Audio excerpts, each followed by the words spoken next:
그의 묘비에는 본명이 적혀 있습니다. 로버트 존 린더. 나이트시티 사람들은 대부분 그 이름을 모릅니다. 그들이 아는 이름은 조니 실버핸드. 전설적인 럭스타이자 반체제의 아이콘, 거대 기업 아라사카에 핵폭탄을 들이밀었던 남자. 하지만 그 전설이 태어나기 전 로버트 존 린더라는 소년이 있었습니다.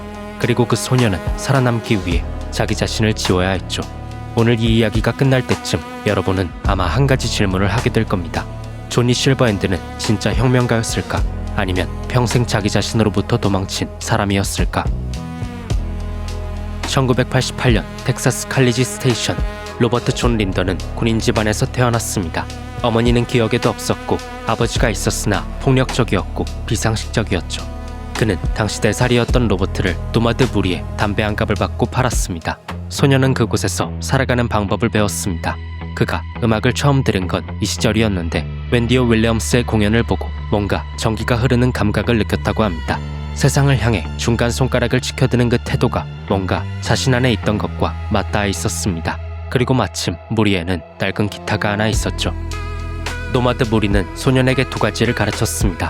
총 쏘는 법, 그리고 기타 치는 법. 어느 쪽이 더 위험한지는 나중에야 알게 됐죠. 소년은 무리와 함께 도로를 달리며 자랐습니다. 정착이 없는 삶이었지만 처음으로 무언가에 속해 있다는 감각이 있었습니다. 그러다 어느 날 그 감각도 끝났으니 사람과 사람 사이에서 생기는 문제였고 피가 흘렀죠. 로버트가 흘린 것이 아니었지만 그의 손에서 비롯된 일이었고 무리를 떠난 소년은 혼자 도로를 걸었습니다. 숨을 곳이 필요했고 15살의 소년이 찾아낸 답은 군대였습니다. 15살, 로버트는 나이를 속이고 군에 입대했습니다. 제2차 중미전쟁. 미국 정부는 공식적으로 마약 카르텔 소탕을 위한 작전이라고 했습니다. 실제로는 중남미 자원을 장악하기 위한 기업과 정부의 합작이었죠. 전장에서 군인들은 나라를 위해 싸웠습니다. 그리고 그들의 몸에는 전투력 강화를 위한 사이버네틱스가 주입됐습니다. 동의를 구한 적 없이. 로버트는 그 전장에서 팔을 잃었습니다. 그리고 가장 친했던 친구를, 그 친구가 자신을 막아서며 총에 맞는 모습을 눈앞에서 목격했습니다. 전쟁이 끝날 무렵 정부의 속임수가 드러났습니다. 수많은 병사들이 무기를 내려놓고 탈영했는데 로버트도 그중 한 명이었죠. 정부는 탈영병들을 반역자라 불렀고 대규모 여론 캠페인을 벌였습니다. 나라를 버린 겁쟁이들이라고. 나이트시티로 돌아온 로버트는 한 달 동안 호텔방에서 나오지 않았습니다. 그 방에서 무슨 생각을 했는지는 아무도 모릅니다. 다만 한 달 뒤 밖으로 나온 사람은 로버트 존 린더가 아니었습니다. 그 사람의 이름은 조니 실버핸드. 잃어버린 팔 대신 은빛 사이버네틱 의수가 달려 있었고 이름도 과거도 전부 바꿨습니다. 로버트 존 린더는 그렇게 사라졌습니다. 그가 처음 무대에 섰을 때 아무도 그에게 관심을 주지 않았습니다. 나이트시티의 작은 바에서 기타를 치던 시절 청중은 서너 명이었죠. 하지만 그는 계속했습니다. 친구 캐리 유로다인을 포함해 뜻이 맞는 이들이 함께했고 멤버 낸시가 밴드의 이름을 지었습니다. 사무라이. 죽음도 두려워하지 않는 사무라이의 맹목적 충성심을 비웃겠다는 뜻이었고 조니는 그냥 멋있다고 생각했습니다. 사무라이의 음악은 단순한 반항이 아니었습니다. 조니는 무대 위에서 전쟁의 진실을 노래했습니다.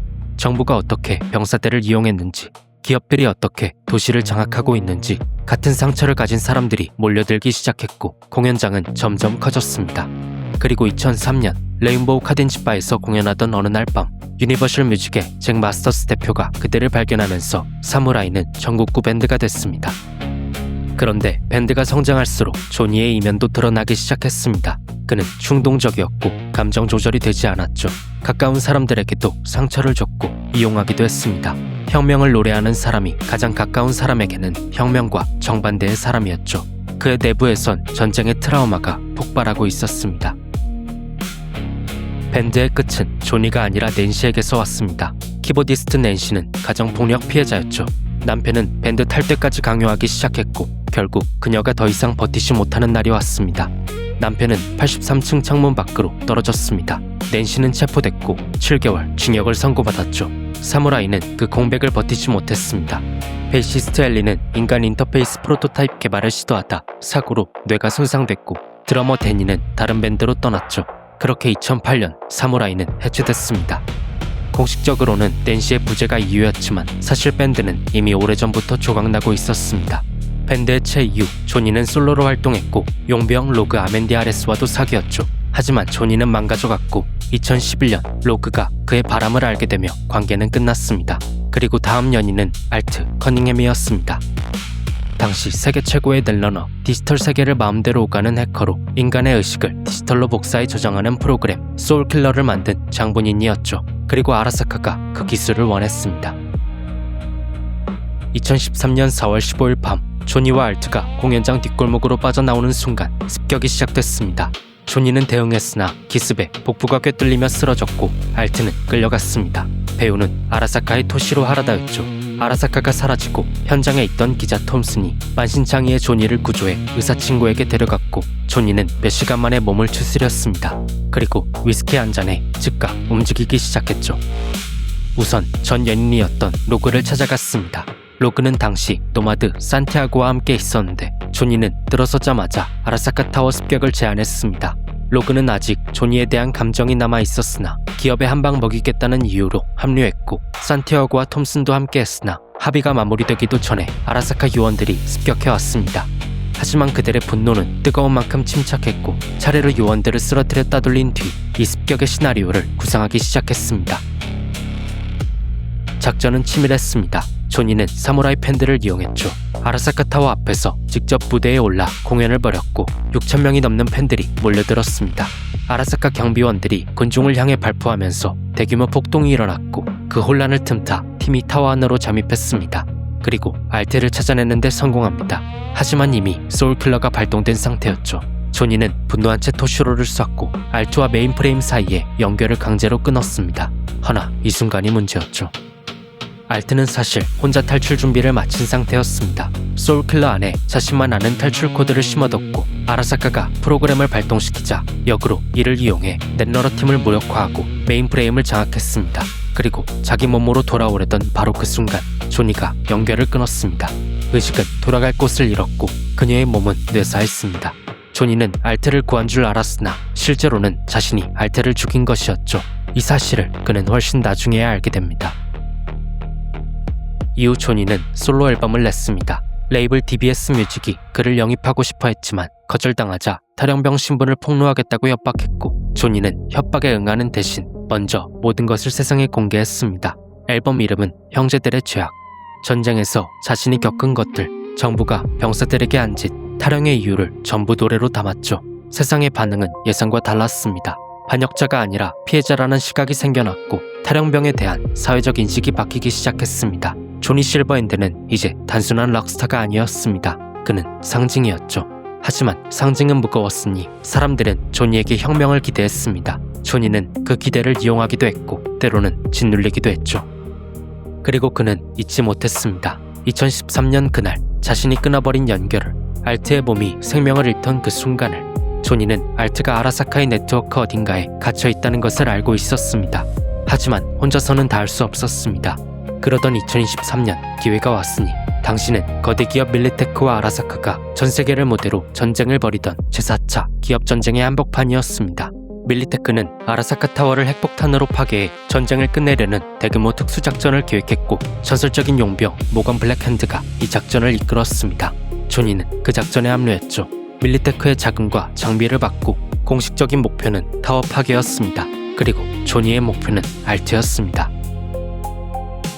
2023년 8월 20일 조니 실버핸드와 용병팀이 아라사카 타워에 침투한 날 막강한 전력을 자랑한 팀은 핵폭탄을 설치하는데 성공했습니다. 그리고 조니는 10년 전 실패에 대한 매듭을 짓기 위해 적진을 뚫고 나가 네트워크를 따냈고 이를 통해 스파이더 머피가 네트워크에 접속해 알트의 의식을 데이터 드라이브에 담아내는데 성공했죠. 그러나 그 순간 아라사카의 최강 전투 사이보그 아담 스매셔가 앞을 막았고 팀은 공지에 몰렸습니다. 이때 조니는 엄폐물 뒤에 숨어 있었고 도망칠 수 있었습니다. 하지만 그는 일어섰고 한 손에는 기관 단총, 다른 손에는 말로리안 권총을 쥔 채 스매셔를 향해 고함을 지르며 달려들었습니다. 스매셔는 돌아섰고 산탄총을 발사했죠. 조니의 몸은 두 동강 나며 즉사했습니다. 그리고 그 덕에 팀은 탈출하는 데 성공했죠. 조니가 쓰러질 때 팀의 일원 샤이탄이 합세해 스매셔의 발을 묶었고 그때 스파이더 머피는 울먹이며 그의 뒤통수에 칩 하나를 꽂았습니다. 알트가 오래전 머피에게 맡겨둔 소울킬러였죠. 죽어가는 조니의 의식이 데이터로 복사됐고 칩을 회수하려 했지만 이미 늦었습니다. 데이터 보존 가방이 교전 중 파손돼 있었죠. 머피는 그냥 떠나야 했습니다. 몸은 그 자리에 남았고 곧 핵폭탄이 타워를 집어삼켰습니다. 아라사카가 폐허 속에서 조니의 시신을 수습했고 그의 의식을 디지털 감옥 미코시에 가뒀습니다. 당신이 해방시키기까지 무려 54년 동안. 2077년 V라는 용병 바로 당신의 머릿속에서 조니 실버핸드의 의식이 깨어납니다. 시작은 아라사카 코퍼레이션의 시제품 바이오칩 렐렉을 훔치는 임무였습니다. 작전은 순조로웠으나 그 자리에서 예상치 못한 장면이 벌어졌습니다. 아라사카의 수장 사부로가 자신의 아들 요리노부에게 살해당하는 순간이었죠. 요리노부는 아버지가 누군가에 의해 독살됐다고 거짓말하며 즉각 보안망을 가동했습니다. 이로 인해 V와 친구 제키는 발각된 채 탈출해야 했고 그 과정에서 렐릭의 보호 케이스가 손상됐습니다. 제키가 우선 칩을 자신의 뇌에 꽂아 보호했습니다. 하지만 탈출 도중 총상을 입었고 택시 안에서 죽어가며 V에게 렐릭을 건넸습니다. V는 홀로 임무를 의뢰한 픽서 덱스터 지숀에게 돌아갔습니다. 사부로 살해 사건으로 너무 큰 일에 휘말렸다고 판단된 덱스터는 V를 배신하며 그의 머리에 총을 쐈고 V는 쓰레기 매립지에 버려졌습니다. 허나 그는 죽지 않았습니다. V의 뇌에 이식된 렐릭이 손상된 뇌를 복구하기 시작했습니다. 그리고 그를 살리는 과정에서 집안에 잠들어 있던 조니 실버핸드의 의식이 깨어났습니다. 이윽고 바이러스처럼 V의 몸을 침식하기 시작했죠. 그렇게 V는 살아남았습니다. 하지만 의사에게 시한부 선고를 받았습니다. 렐릭이 완전히 침식되는 순간 V의 몸은 조니의 것이 될 터였습니다. 처음에 조니는 당신에게 적대적이었습니다. 냉소적이었고 폭력적이었고 자기중심적이었으며 당신이 하루빨리 몸을 순순히 내놓기만을 바라고 있었죠. 그런데 함께하는 시간이 길어질수록 균열이 생기기 시작합니다. 처음엔 서로를 견디는 관계였습니다. 한 몸에 두 의식이 갇힌 채 둘 다 살아남기 위해 협력하는 것뿐이었죠. 그러나 바이오 칩에 의해 조니가 V의 머리를 침식하며 둘은 서로의 기억을 공유하게 됐습니다. 그리고 점차 조니가 V의 전신을 침식하며 V의 생명이 위태로워지던 무렵 의식을 잃은 V를 대신해 조니는 그를 퍼시피카의 낡은 모텔방으로 데려갔습니다. 세상으로부터 도망친 군대에서 탈영에 숨었던 곳이자 로버트 존 린더가 사라지고 조니 실버핸드가 탄생한 곳이었습니다. 그곳의 한켠에는 오래전 자신이 숨겨둔 군번줄이 있었죠. 그는 V에게 이 군번줄이 전쟁에서 함께 싸우다 죽은 친구의 것이라고 했습니다. 하지만 군번줄에 새겨진 이름은 로버트 존 린더였습니다. 존이 자신의 이름이었죠. 그는 자기 것이라는 말을 끝내 하지 못했습니다. 하지만 그 군번줄을 건네며 전우가 되어달라고, 복수를 위해 몸을 빌려달라고 진심으로 얘기했고 당신은 답했습니다. V와 함께하는 시간이 길어질수록 조니는 달라졌습니다. 미묘하게, 아주 천천히, 여전히 거칠었고 여전히 폭발했죠. 하지만 이전과 다른 순간들이 생겨났습니다. 조니는 V의 몸을 빌려 로그를 찾아갔습니다. 오래된 드라이브인 극장에서 영화를 보며 66년 전 끝난 관계의 마지막을 건넸습니다. 그리고 사무라이의 옛 멤버들을 다시 불러 모아 마지막 합동 공연을 열었습니다. 해체된 뒤 처음이었습니다. 조니는 그 무대에서 락스타이자 혁명가로 돌아갔고 소리쳤습니다. 그리고 자신의 흔적들이 하나씩 돌아왔습니다. 말로리안 권총, 포르쉐 911 터보, 54년 전 자신이 두고 간 것들이었습니다. 조니는 나지막한 탄성을 내질렀고 손이 미세하게 떨렸습니다. 포르쉐를 몰고 조니는 오일필드로 향했습니다. 아라사카가 자신의 몸을 파묻은 그 장소, 전설의 무덤은 초라했습니다. 관도 없고 비석도 없이 쓰레기가 나뒹구는 땅이었죠. 조니는 한참을 아무 말 없이 있었고 이내 말했습니다. 뭔가 표식 하나쯤은 있을 줄 알았다고 했죠. 이에 V는 근처 철판을 집어들어 긁었습니다.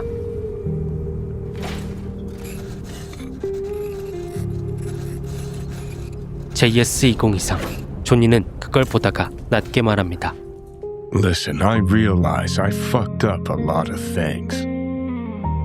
Either let down or used every last person who gave me their trust. Blind, selfish bastard that I was. But I've managed one thing for now. Not to fuck this up. What we have. 솔직했습니다. 로버트 존 린더가 그런 말을 하는 것은 54년간 얼어있던 무언가가 녹는 순간이었습니다. 게임의 마지막에서 선택이 주어집니다. V와 조니 중 누가 이 몸에서 살아남을 것인가. 어떤 선택을 하느냐에 따라 조니의 결말이 달라집니다. 어떤 결말에서 그는 V의 몸을 이어받아 세상으로 나갑니다. 또 어떤 결말에서는 조니는 알트가 있는 네트워크 너머로 떠납니다. 다른 어떤 결말에서는 둘 다 조용히 사라집니다. 어느 결말이든 나이트시티의 콜럼바리움에는 그의 묘비가 남습니다. 로버트 존 린더, 절대 포기하지 않는 개자식, 전설 중의 전설. 이름 하나를 버리고 살아온 사람에게 세상은 그 버린 이름으로 마지막 인사를 했습니다. 조니 실버핸드가 혁명가였는지 아니었는지 그 질문에는 쉽게 답하기 어렵습니다. 그는 세상을 바꾸고 싶었지만 정작 가장 가까운 사람들에게는 상처를 줬죠. 죽음을 각오하고 타워로 뛰어들었지만 그 뒤에는 도망치지 못한 죄책감이 있었습니다. 자신을 로버트 존 린더라고 부르기를 멈췄지만 그 이름을 목에서 내려놓지도 못했습니다. 어쩌면 조니 실버핸드의 이야기가 우리에게 말하는 것은 이것일지도 모릅니다. 세상을 바꾸려는 사람도 그 이전에 자기 안에 무언가와 싸우고 있다고, 그 싸움이 끝나지 않아도 움직이는 것을 멈추지 않았다고. 혁명은 영웅이 시작하는 게 아닐 수도 있습니다. 상처를 입은 사람이 그래도 일어서는 것에서 시작하는 것일 수도 있습니다. 애프터 로그아웃은 기록되지 않으면 사라질 이 데이터들을 저장합니다. 이 여정에 구독으로 힘을 보태주신다면 다음에도 전설을 써내려간 혁명가들과 함께 돌아오겠습니다. 시청해주셔서 감사합니다. Goodbye. And never stop fighting.